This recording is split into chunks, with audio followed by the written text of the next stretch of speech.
Hi, I'm Daniel Gold, and welcome to the Gold Standard Leadership Lab. By day, I'm a partner at a leading advisory firm where I draw upon my background as an attorney to help my clients succeed. This podcast, though, is my personal project, completely separate and apart from my day job, but reflects the same passion that I exhibit everywhere for teaching, mentoring, and helping others succeed through simple, impactful lessons. It is my hope that you'll walk away with practical takeaways to help you on your leadership journey.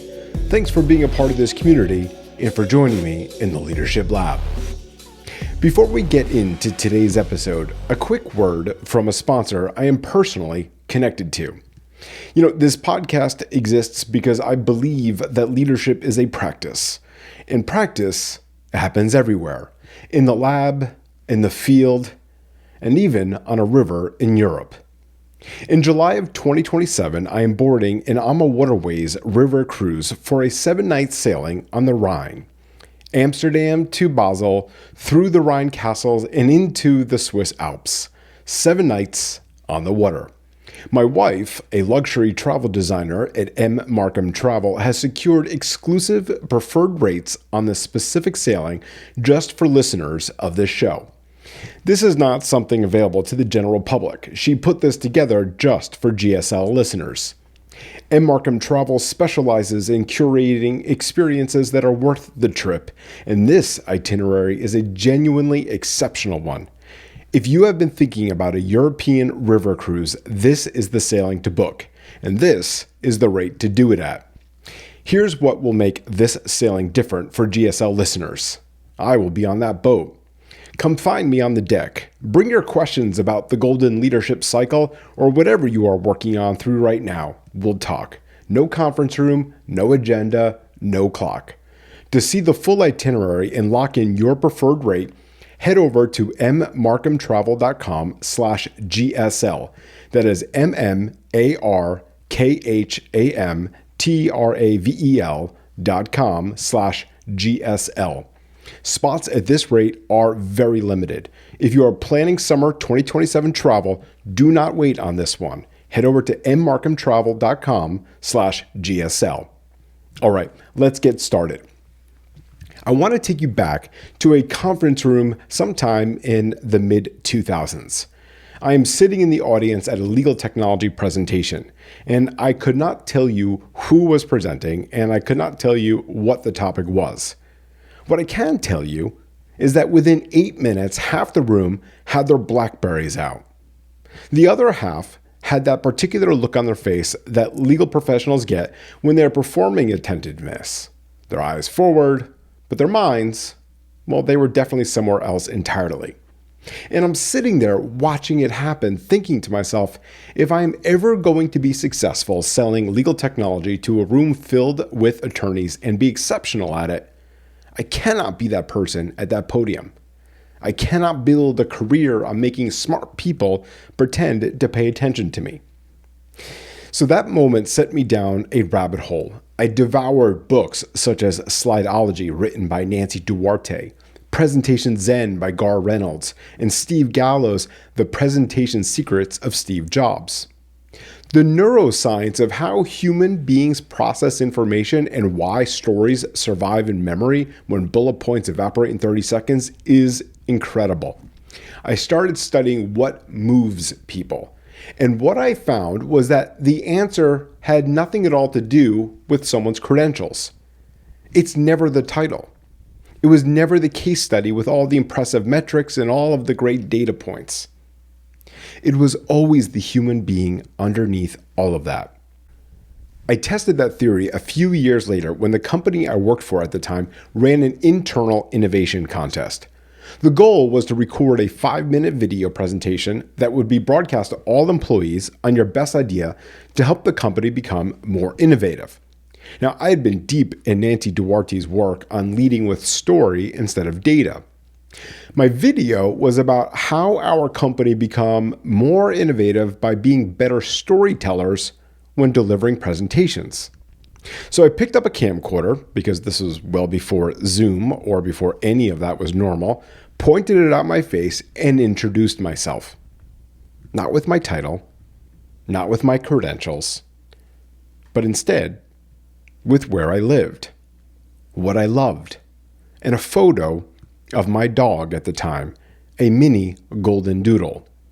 Her name was Latka, and I spelled it phonetically on the slide, L-A-T-K-E, in curly brackets because I wanted everyone to get it right. I put up that photo of Latka well before my JD. And at the end of the video, I asked every employee who watched it to email me if they remembered her name. And I received about 100 emails. Now, I won the Innovation Award, but that's not why I tell this story. What was more telling was in that moment, a philosophy was confirmed that I had been building without even realizing it. Nobody really cares about the credentials. Why? Because if you were not qualified, you would not be in the room to begin with. Period. Hard stop. What people decide in every meeting, every presentation, every client interaction is whether they trust the human being in front of them. You cannot build that trust by performing competently. You build it by being real. Now, I just spent 3.5 days at this past week at a leadership conference. 5 speakers, 5 completely different backgrounds. A social anthropologist who had spent her career doing corporate ethnography. A physician and former ER doctor who burned out at 34 and built a framework to help leaders understand their own energy. A retired Green Beret who spent 2 decades in the most trust-depleted places on earth. A former tech executive who built a coaching program that reached thousands of people in nearly 100 countries. And a business coach who spent 30 years watching organizations drift away from the very thing that made them worth being a part of. So 5 different speakers, 5 totally different careers, 5 completely different vocabularies, and yet, oddly enough, they all made the same exact argument. Now, I don't mean that they covered the same topics. I mean that underneath the different stories and the frameworks and entry points, they all pointed to the same thing, the same problem. They pointed to the same gap. They pointed to the same cost. I spent the entire week thinking about the through line amongst each of those 5 speakers. And once I found it, it was so obvious I could not believe that it had taken me that long. And here it is. The most expensive thing in leadership is the distance between who you are and who your professional environment trained you to perform. I'm going to say that again. The most expensive thing in leadership is the distance between who you are and who your professional environment trained you to perform. That is what all 5 of them were saying. And let me show you what I mean. So the retired Green Beret used an iceberg analogy. The tip is the modern world, the metrics, the org charts, the quarterly results, etc. 20% of what is available to us. Now, 80% of what makes human beings effective in the hardest moments lives below that waterline. The meaning-seeking, emotionally driven, story-hungry part of our human nature has been around since the beginning of humanity. And his argument was that we have been so conditioned to operate at the tip of that iceberg, that 20%, that we have buried the 80%. It has become invisible. And then we wonder why we cannot move people when everything is falling apart. So the anthropologist said that what makes an organization fail is not the lack of vision at all. It is complexity. The accumulated weight of systems, structures, and unspoken rules that over time train people to show up as a smaller, safer, more compliant version of themselves. She called culture the practice of values over time, not the values on the wall, the actual repeated daily decisions about who you choose to be in the room. And we have spoken about that before on the Gold Standard Leadership Lab. Now, the physician said, your body is keeping a score you are not reading. You have one nervous system. It does not have a commute. The stress you suppress at work shows up at the dinner table. The stress you bury at home shows up in your client interactions. She repeatedly said that if your mind and body disagree, the body will always win every single time. Now, the tech executive talked about an invisible cage. 9 words that high performers have been conditioned to fear being called: reckless, brutal, shameless, selfish, nosy, manipulative, weird, bossy, and obsessed. She said that those words are just leadership virtues with the volume turned up. The fear of being called any one of them is what keeps people following instead of leading.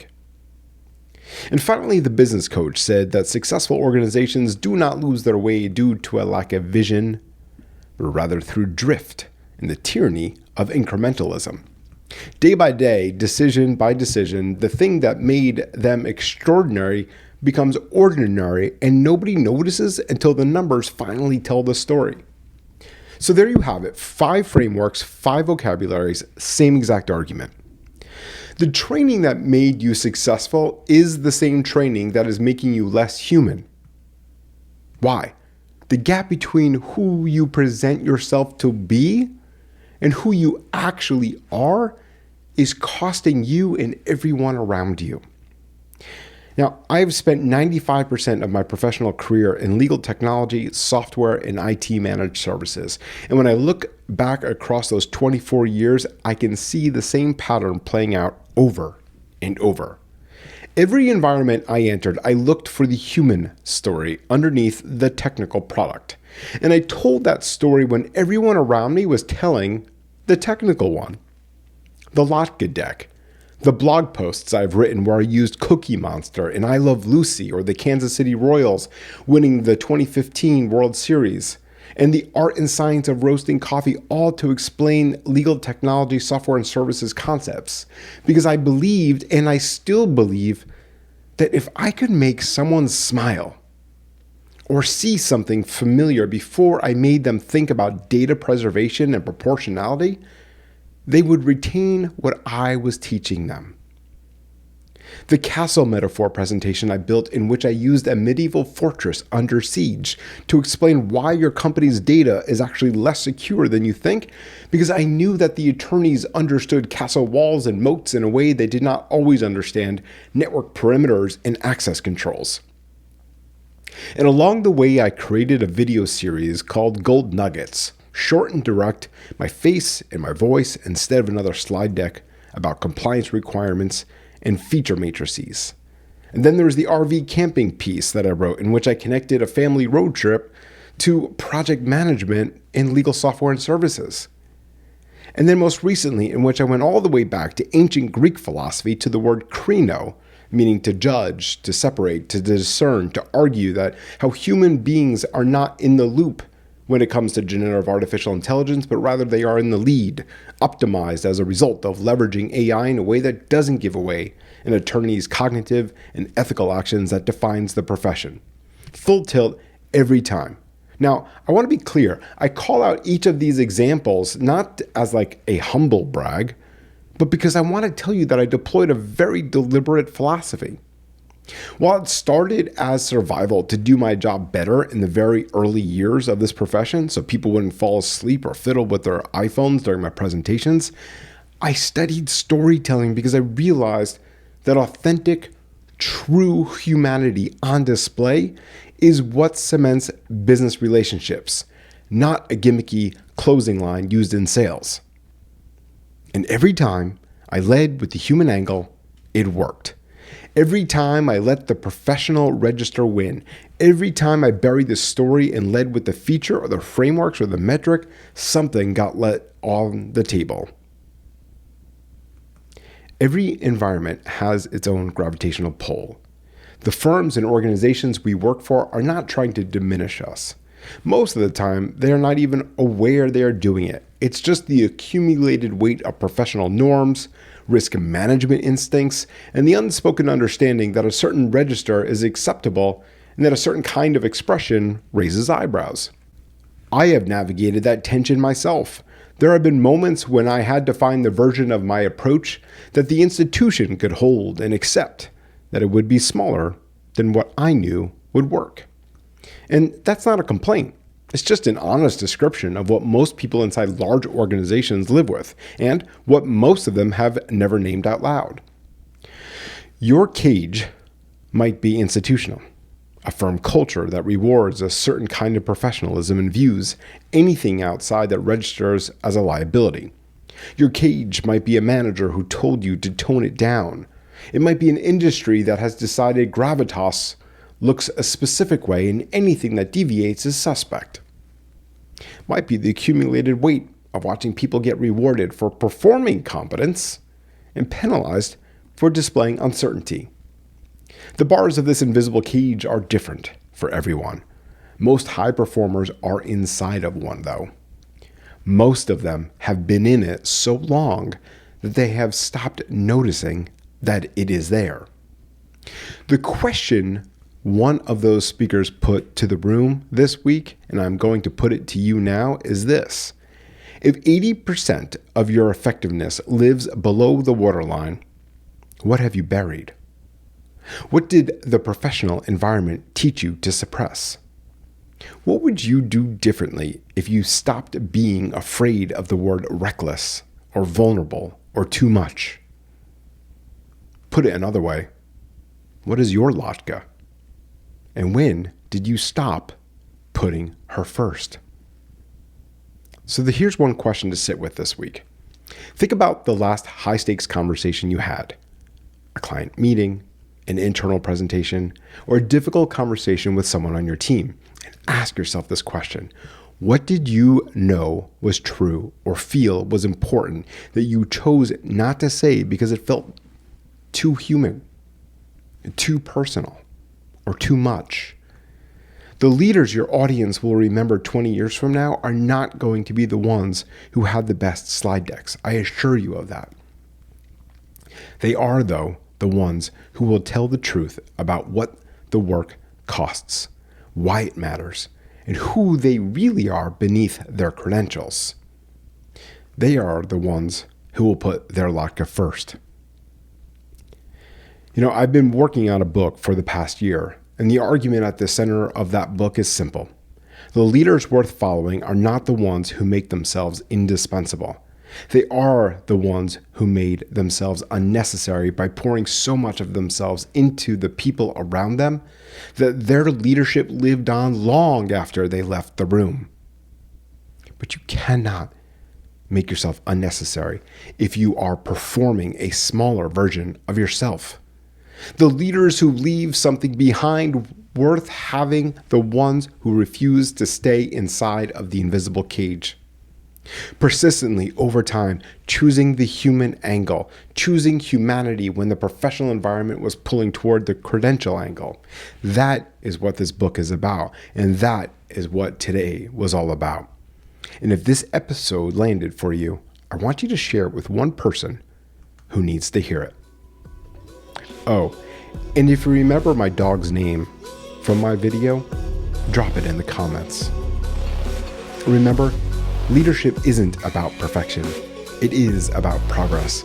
Take this lesson, put it into action, and continue setting the gold standard in your own life and at work. I'll see you all next time.